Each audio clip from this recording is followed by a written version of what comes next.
ગૃહરાજ્ય મંત્રીના hometown ગણાતા સુરતમાં ક્રાઇમની ઘટનામાં સતત વધારો થઈ રહ્યો છે। અસામાજિક તત્વોને ફરી એકવાર પોલીસનો કે કાયદાનો કોઈ ડર રહ્યો જ ન હોય તે પ્રકારની ઘટના સામે આવી રહી છે, જેમાં લૂંટ, ચોરી તેમજ હવે તો અસામાજિક તત્વોએ તો હદ કરી નાખી છે। સુરતના કાપોદ્રા વિસ્તારમાં વડવાડા સર્કલ પાસે એક યુવાનની જાહેરમાં હત્યા કરી દેવામાં આવી। તેની પાછળનું કારણ હતું જૂની અદાવત। આને લઈને છેલ્લા ઘણા સમયથી વિવાદ ચાલી રહ્યો હતો। આ મામલામાં હત્યા કરનાર આરોપીઓ છે કાપોદ્રા પોલીસે તેમની ગણતરીના કલાકોમાં ધરપકડ કરી હતી। બનાવની વિગતે વાત કરીએ તો જે આરોપી છે પંકજ ઉર્ફે મામો અને હર્ષિત કનડિયા, તેઓ દ્વારા ઋષિ પંડિત પાંડેની હત્યા કરી દેતા વિસ્તારમાં ચકચાર મચી ગઈ હતી। અને થોડાક સમય અગાઉ આ જે આરોપીઓ છે પંકજ ઉર્ફે મામો અને હર્ષિત કનડિયા તેમના મિત્ર સાથે ઋષિ પાંડેની કોઈ બાબતને લઈને બોલાચાલી થઈ હતી અને વિવાદ થયો હતો। આ ઘટનાના સંદર્ભમાં તીક્ષ્ણ હત્યાના ઘા ઝીંકીને હત્યા કરી દેવામાં આવી હતી। આ મામલાના સંદર્ભમાં કાપોદ્રા પોલીસ સ્ટેશન ખાતે આરોપીઓ વિરુદ્ધ હત્યા અંગેનો ગુનો પણ નોંધાયો હતો। તો કે આ ઘટનાના સંદર્ભમાં સુરતના સ્થાનિક એસીપી વિપુલ પટેલે પણ મહત્વના ખુલાસા કર્યા છે અને આરોપીની ધરપકડ ક્યાંથી થઈ છે, શું સમગ્ર વિવાદ હતો, ક્યાંથી હથિયારો લાયા હતા, તેને લઈને પણ માહિતી આપી રહ્યા છે। પહેલાં તો શું કહી રહ્યા છે એસીપી વિપુલ પટેલ તે સાંભળી લો।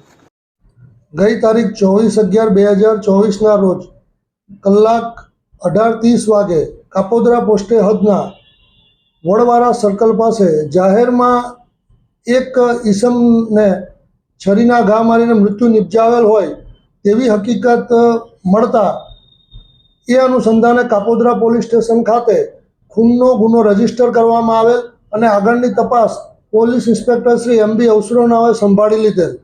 આ ગુનાના કામે મરણ જનાર ઋષિ પંડિત ગુલાબચંદ પાંડે જેઓ મરણ ગયેલ હોય અને આ મરણ જનાર વ્યક્તિ પણ ગુનાહિત ઇતિહાસ ધરાવતો હોય અને તેના વિરુદ્ધ અલગ અલગ પોલીસ સ્ટેશનમાં ખંડણી, મારામારી, પ્રોહિબિશન તથા હથિયાર બંધીના ભંગ બદલના ગુનાઓ નોંધાયેલ હોય એવી હકીકત તપાસ દરમિયાન જાણવા મળેલ છે।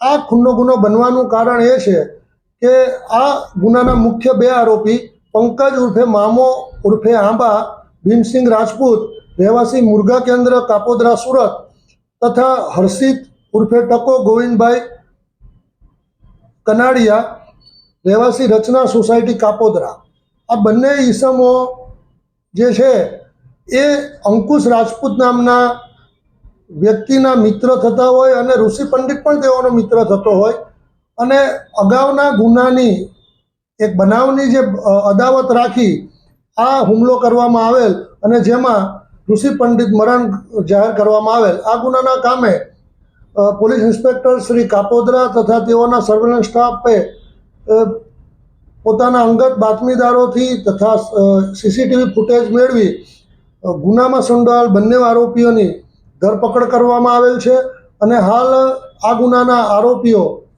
સુરતના એસીપી વિપુલ પટેલ તેમના દ્વારા કહેવામાં આવ્યું છે કે કાપોદ્રા પોલીસની અલગ અલગ ટીમો બનાવી ટેકનિકલ એનાલિસિસના આધારે તપાસ શરૂ કરવામાં આવી હતી, જેમાં આ ઘટનામાં તીક્ષ્ણ હત્યાના ઘા ઝીંકીને હત્યા કરનાર આરોપીઓ છે તે ફરાર થઈ ગયા હતા।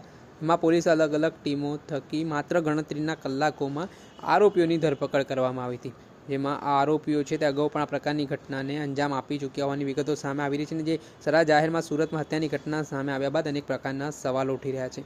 આ દિવસોમાં એમ પણ ગુજરાતમાં કાયદાની વ્યવસ્થાની સ્થિતિ સામે અનેક પ્રકારના સવાલ ઉઠી રહ્યા છે અને ત્યારે ગૃહરાજ્યમંત્રી હર્ષ સંઘવીના જ હોમટાઉનમાં આ પ્રકારે હત્યાની ઘટના સામે આવ્યા બાદ લોકોમાં ભયનો માહોલ સર્જાયો છે। દર્શક મિત્રો, એન કવરેજ ન્યૂઝને આપ લાઇક કરો, સબસ્ક્રાઇબ કરો અને શેર કરવાનું ભૂલતા નહીં।